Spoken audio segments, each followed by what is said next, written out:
Assalamualaikum warahmatullahi wabarakatuh. Pada video kali ini saya akan membahas bagaimana untuk membuat sebuah angket ataupun list wawancara dalam sebuah penelitian. Yang pertama, tentunya kita mempunyai sebuah judul ya, yang dimana judul ini diambil dari sebuah permasalahan. Ini adalah salah satu contoh permasalahan yang ditemukan. Ini berdasarkan pengamatan. Pengamatan itu berarti observasi secara langsung. Siswa peneliti masuk ke kelas dan mengikuti proses pembelajaran di sekolah. Ini adalah contohnya. Terus kemudian untuk cari permasalahan juga bisa menggunakan kuesioner atau interview kepada siswa ataupun kepada guru, atau dengan melihat hasil belajar siswa ulangan harian ataupun dari nilai hasil mid semester atau semesteran seperti itu, mid semester gitu ya, atau bisa dengan nilai harian. Itu bisa digunakan untuk sebagai permasalahannya. Nah, yang ada di contoh ini adalah observasi secara langsung. Jadi peneliti datang ke kelas ya, di SD Lubulingga. Ketika melakukan proses pembelajaran di kelas, si peneliti itu mencatat kegiatan siswa itu ngapain aja gitu.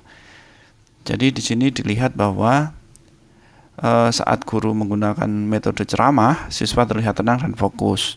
Akan tetapi dilihat tidak terlihat sedang berpikir serius. Ada siswa yang mencatat hal-hal yang dijelaskan oleh guru. Ada juga yang hanya duduk diam dan mendengarkan. Ada juga siswa yang suka mengganggu temannya meskipun mereka telah diperingatkan berkali-kali. Ada sebagian siswa yang tampaknya mencatat ya, namun akhirnya menggambar dan mencoret-coret buku. Nah, ini adalah masalahnya. Ketika sudah ketemu masalahnya, dibuat menjadi sebuah judul, yaitu dengan salah satu contoh analisis gaya belajar siswa kelas 5 SD Negeri 10 Lubuk Linggau. Ini adalah judul penelitian dengan kata kunci utama yang akan diteliti adalah gaya belajar siswa. Oke, gitu. Kemudian teori untuk membuat kuesioner atau wawancara dalam mendapatkan hasil yang diinginkan ya, hasil penelitian, yaitu mencari kuesioner ya, atau wawancara dari sebuah teori. Ini salah satu teori Baby Debater 92 ya, tentang gaya belajar siswa.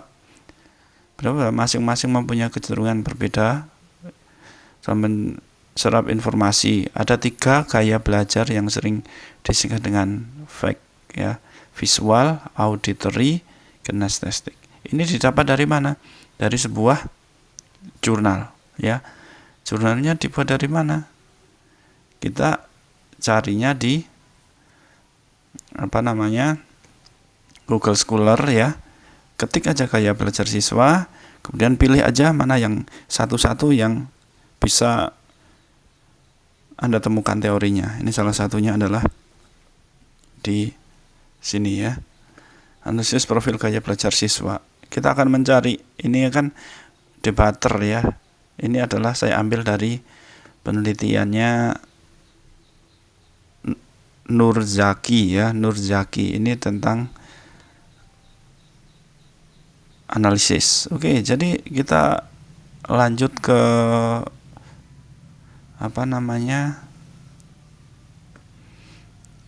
PDF-nya.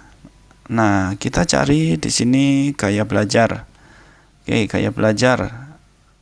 Di sini ya, ada 3 tahap belajarnya: visual, auditory, kinestetik. Nah, ini adalah sebagai acuan untuk membuat pertanyaan sebagai angket ataupun sebagai list dalam wawancara gitu.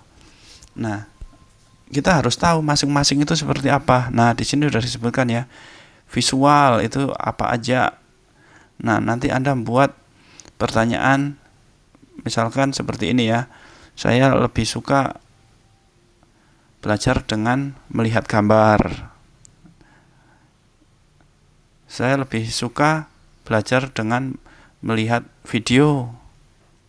Saya lebih suka belajar dengan melihat animasi. Nah, ini adalah salah satu contoh dari visual. Kemudian Anda harus juga memahami tentang audio.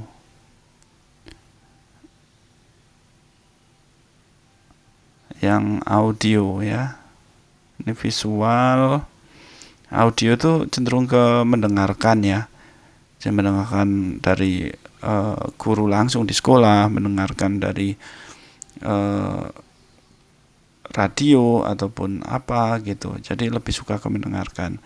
Dan ini gaya belajar kinestetik, yaitu siswa cenderung belajar menyerap informasi dengan mempraktekkan. Nah, ini pergi ke laboratorium dan lain-lainnya. Oke, setelah kita dapat tadi, di sini kita mulai membuat angket ya, kuesionernya ya di sini. Nah, ini adalah close ya, bentuknya close, tertutup. Jadi cuma ya atau tidak. Ini saya kira paling efektif di tingkat SD ya. Jadi seperti ini untuk kuesionernya. Saya suka belajar dengan melihat contoh dari video. Ada siswa yang suka seperti itu pasti akan pilih ya. Jika tidak, dia pasti akan pilih centang ya. Jadi ini adalah salah satu contoh dari visual. 2, saya selalu praktek ketika memahami sebuah materi. Berarti adalah ini salah satu contoh dari kinestetik. Anak yang suka seperti itu pasti akan menjawab ya. Jika yang tidak, pasti akan tidak. Terus yang terakhir adalah auditory. Saya suka belajar dengan mendengarkan dari audio ataupun dari penjelasan guru. Pasti akan milih ini. Nah, jadi setelah 3 ini dapat, kita lihat lagi secara detail visual seperti apa, auditory seperti apa, kinestetik seperti apa. Langsung membuat sebuah kuesioner pertanyaan dari visual ini sesuai dengan apa yang dijelaskan di teori. Misal bisa dibuat 5-5. Ini visual itu 5. Jadi menanyakan kepada siswa terkait dengan visual itu bisa menggunakan gambar. Saya suka melihat gambar dan lain-lain. 5, auditory 5, kinestetik 5. Nah, setelah selesai siap, langsung diberikan ke siswa ya. Kuesioner ke siswa, jangan lupa ketika kuesioner ke siswa ada nama siswa sendiri diisi, terus kelas sebagai bukti ya, data sebagai data dari responden atau seperti itu. Kalau sudah selesai, langsung diberikan kepada siswa.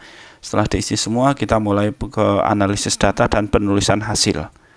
Nah, seperti itu ya rumusan atau langkah-langkah dalam membuat sebuah kuesioner survei, angket yang diberikan kepada siswa sebagai subjek.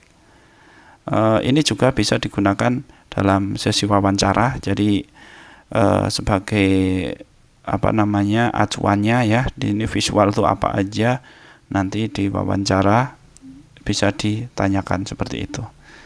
Nah, demikian video ini dibuat, semoga dapat memberikan wawasan kepada kita semua, khususnya untuk adik-adik semuanya yang sedang berjuang untuk menyelesaikan skripsi atau tesis. Saya akhiri, wassalamualaikum warahmatullahi wabarakatuh.